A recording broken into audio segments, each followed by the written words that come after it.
नमस्कार, मैं हूं विपुल और आप देख रहे हैं डेमोक्रेसी एक्सप्रेस। आज हम बात करने वाले हैं कि बिहार में होने वाले प्रतियोगी परीक्षाओं में सरकार नकल को क्यों नहीं रोक पा रही है और 90% परीक्षाओं को रद्द क्यों करना पड़ जा रहा है। बिहार में चाहे नौकरी के लिए ली जाने वाली परीक्षा हो या फिर 10वीं 12वीं की, पेपर लीक होना जैसे तय है तो परीक्षा शुरू होते ही सोशल मीडिया पर प्रश्न पत्र वायरल हो जाते हैं। बिहार में हाल के कुछ वर्षों में ली गई 90% परीक्षाओं को रद्द किया गया है। 2017 में कर्मचारी चयन आयोग द्वारा ली गई परीक्षा में पेपर लीक होने के मामले में एक आईएएस अधिकारी जेल भी जा चुके हैं।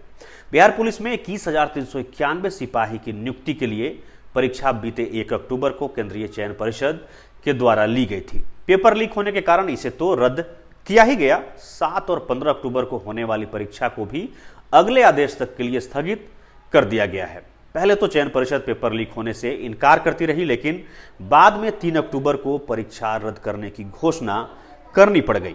पुलिस मुख्यालय के अनुसार पेपर लीक के केवल इस मामले में प्रदेश के 24 जिलों में 74 एफआईआर दर्ज की गई है और विभिन्न जगहों से 150 लोग गिरफ्तार किए गए हैं। इनके पास से बड़ी संख्या में Bluetooth device, walkie talkie, anti jammer, mobile phone, परीक्षार्थियों के दस्तावेज और नकदी बरामद की गई।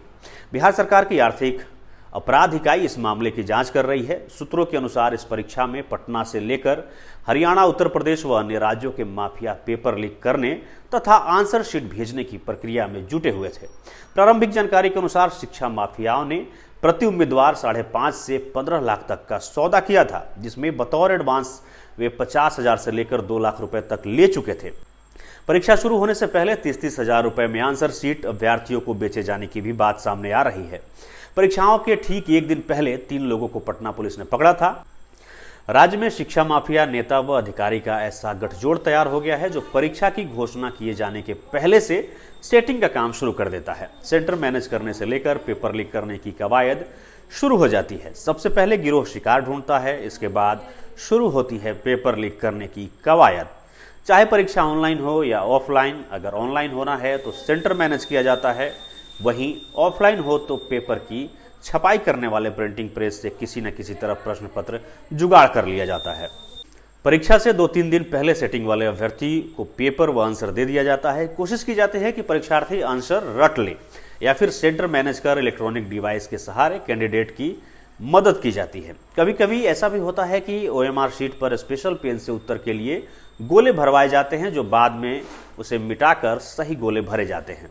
बिहार की परीक्षाओं में घोटालों का पुराना इतिहास रहा है। वर्ष 2016 में बिहार का नाम उस समय काफी चर्चा में आया जब टीवी पत्रकारों ने बिहार विद्यालय परीक्षा समिति आर्ट्स की टॉपर रूबी राय के उसके सब्जेक्ट के बारे में बात की थी।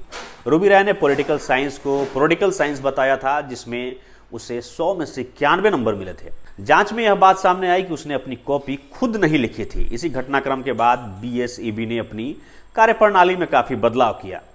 परीक्षा की तैयारी करने वाले छात्र कहते हैं, बड़ी मुश्किल से घर से पैसा मिल रहा था, यहाँ ऐसे ही परीक्षा कैंसिल होती रहती है, पता नहीं ऐसे में नौकरी मिलेगी भी या नहीं। परीक्षा रद्द होने से क्षुब्ध होकर पूर्णिया में तो सूरज कुमार नामक एक अभ्यर्थी ने जहर पी लिया।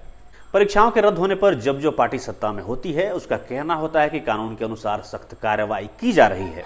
वास्तव में शुरुआती जांच के बाद पुलिस जालसाजों की गिरफ्तारी तो करती है, लेकिन उसके बाद आगे नहीं बढ़ती। जो पकड़े जाते हैं वे 6-7 माह बाद साक्ष्य के अभाव में छूट जाते हैं और वे फिर अपने धंधे में जुट जाते हैं। छात्र मांग कर रहे हैं कि यहाँ भी झारखंड, उत्तर प्रदेश या फिर गुजरात की तरह कड़े कानून के प्रावधान की जरूरत है। झारखंड में जो पेपर लीक के आरोप में पकड़ा जाता है उसे उम्र कैद तक की सजा मिल सकती है, साथ ही 2 करोड़ से 10 करोड़ तक का जुर्माना भी देना पड़ सकता है। उत्तर प्रदेश में तो ऐसे लोगों पर राष्ट्रीय सुरक्षा कानून एनएसए के तहत एफआईआर दर्ज करने का प्रावधान है। अगर परीक्षा रद्द न भी हो तो नकलची सफल हो जाते हैं और मेधावी बाहर ही रह जाते हैं। ऐसे में बेरोजगार नौजवानों का आर्थिक व मानसिक शोषण होता है। जनवरी 2021 में दरोगा व सिपाही की नियुक्ति के लिए शारीरिक परीक्षा में 370 अभ्यर्थी पकड़े गए थे। इन अभ्यर्थियों ने अपनी जगह सॉल्वर को बैठाकर लिखित परीक्षा पास की थी। 3 साल से अधिक का समय बीत जाने के बाद भी कोई परीक्षा माफिया या सॉल्वर अभी तक गिरफ्तार नहीं किया गया है। शिक्षाविद गुरु रहमान कहते हैं कि बिहार में अब तक पेपर लीक के जितने भी मामले हुए उनमें सिर्फ छोटी मछली ही पकड़ी गई है, कोई मगरमच्छ हाथ नहीं आया है।